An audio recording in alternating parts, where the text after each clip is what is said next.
అందరికీ నమస్కారం అండి. అర్జున్ చక్రవర్తి 6 ఇయర్స్ ఎందుకు షూట్ చేశాము అది అంటే సినిమా చూడాల్సిందే మీరు. అంటే 'బాగి మిల్కా బాగ్', 'తుంబాడ్' 5 సంవత్సరాలు 6 సంవత్సరాలు ఎందుకు తీశారు అది అంటే సేమ్ అదే పెయిన్ ఇక్కడ కూడా ఉంటుందండి. అండ్ 'విక్రమ్ రుద్ర' ఆయనకున్న క్లారిటీకి మెచ్చుకోవచ్చు.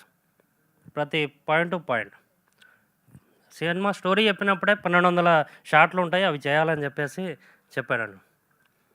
అండ్ జగదీష్ చీకటి గారు, డైరెక్టర్ గారు, నేను, జగదీష్ గారు ముగ్గురం కూర్చొని స్టోరీ విన్నాక ఈ సినిమాలో పంచభూతాలు అంటే 5 గాలి, నీరు, నిప్పు, నేల అన్నీ కలిపి 5 పంచభూతాలు చూపిద్దామని ఫిక్స్ అయ్యారు. అదే చూపించినామండి విజువల్లో. సినిమా చాలా బాగా వచ్చింది, ఆదరిస్తారని కోరుకుంటున్నాను. థ్యాంక్ యూ అండి. Thank you so much. Yes.